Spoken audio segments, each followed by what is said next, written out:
It's time to talk about those fucking masks and this fucking new normal. Fuck the new normal. I don't want to wear any masks. I don't want to stand 6 feet apart. I don't think we have to. There's a guy named Vernon Coleman. He's brilliant. He's brilliant, man. He's one of my new heroes. He's been coming out with videos every day, and I've had to like almost every one of his videos. He's doing a 2-part series right now about the masks. There'll be links below. I'm going to play you a few minutes of his part 2, where he actually talks about what he really believes is going on here. Okay? Here we go. This is called, he calls himself the old man in the chair, Vernon Coleman. I'm going to jump right in the middle of this here.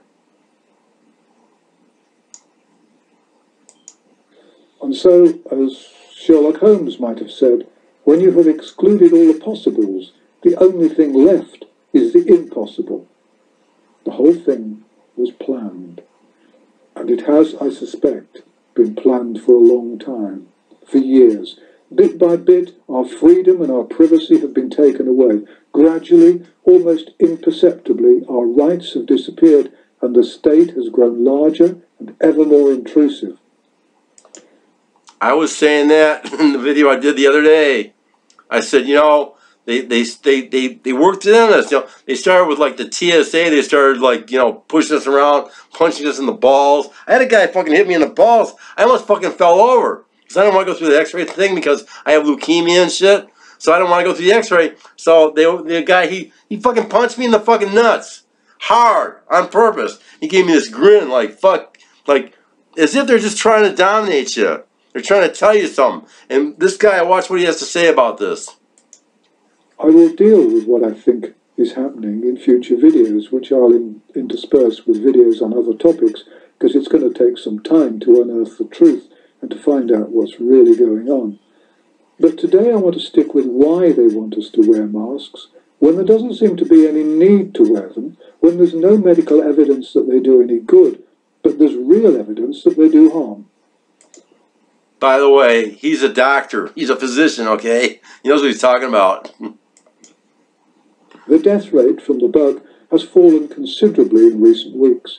Most of the really vulnerable people have already died. The authorities have successfully cleaned out care homes and exterminated a good chunk of the population receiving pensions. I wonder how much money that has saved the Treasury. Oh, man. Did you hear what he just said? They exterminated all the old people. I wonder how much that has saved the church. I said the same thing 3 months ago. I said the same exact thing, that they're trying to weed these people out because they're a big load, they're a big overhead on everything. This guy, man, he knows.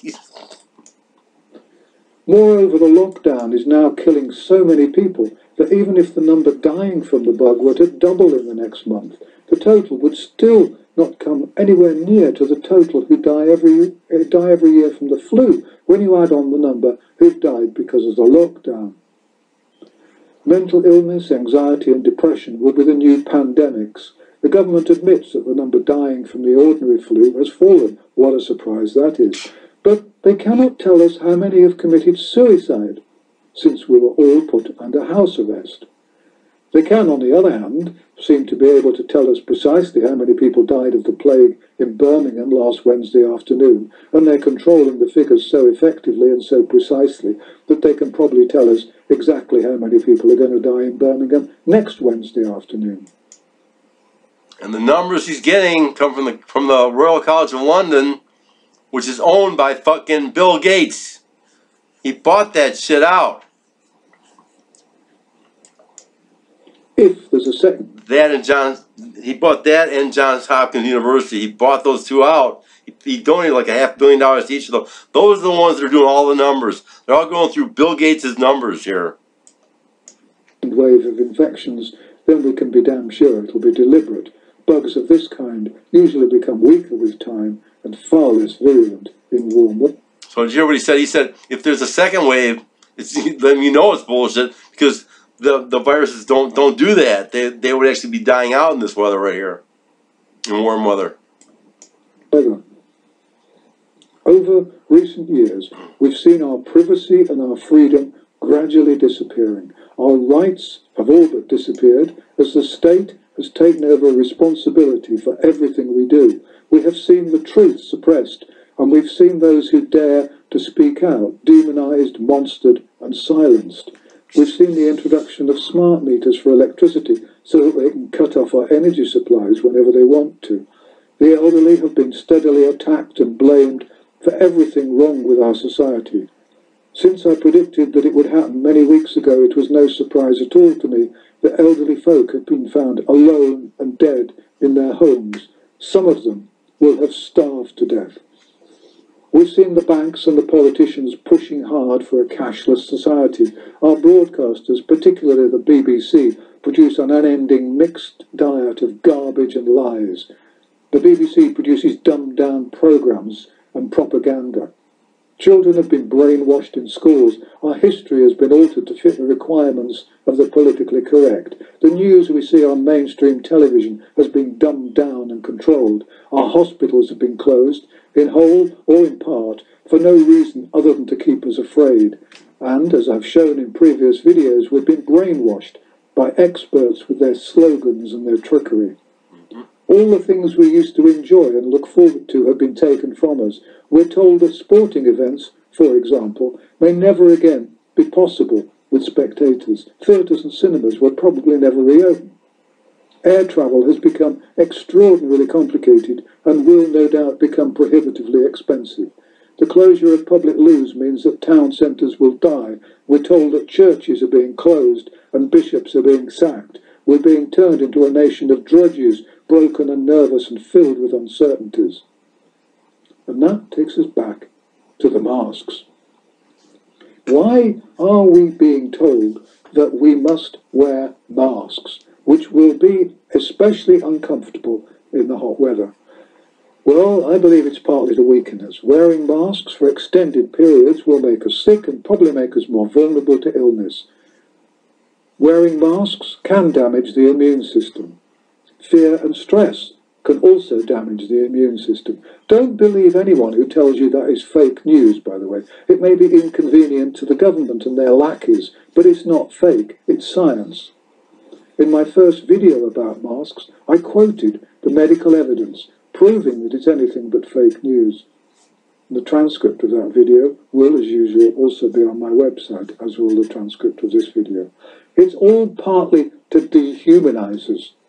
The process of dehumanization has been slowly developing for some time. Our identities, our individuality have been attacked in many different ways.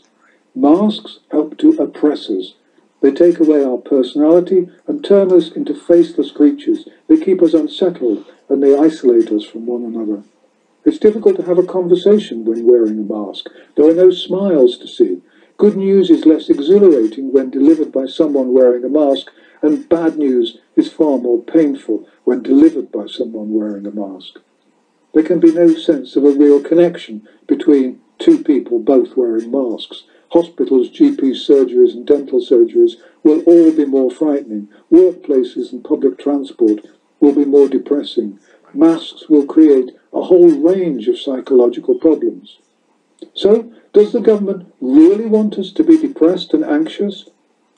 Yes, they do, because they're breaking us down. It's the next part of the brainwashing process, which I've already described in detail in a previous video. Please watch it if you haven't already done so. They want to keep us terrified. Masks are scary in themselves. Robbers and bandits wear masks, but there's more to it than that. The idea is to keep us aware of the danger that's alleged to be around, and to increase our sense of fear, and therefore our sense of obedience. By forcing us to wear masks, they're making us more afraid, and so they can control us more effectively. I don't believe we're being told to wear masks so that we'll be safer, but I do believe we're being told to wear masks to keep us weaker and more fearful. Thank you for watching my video. Please ask everyone you know to watch the videos or visit the website. Thank you. He goes on to say at the end of all his videos that he doesn't make any money in his videos. There's no advertising, and he's just a great fucking guy, this guy. Wonderful guy. I would just like to add one more thing to this, is that I believe that the masks only are functioning now to conceal the identity of people that want to riot and loot and break the law and overturn society. Okay, it's 10th of June 2020 at 4:50 p.m. Martin Wallner from Livonia, Michigan. Pretty cool guy, this Vernon Coleman, isn't he? The old man in the chair.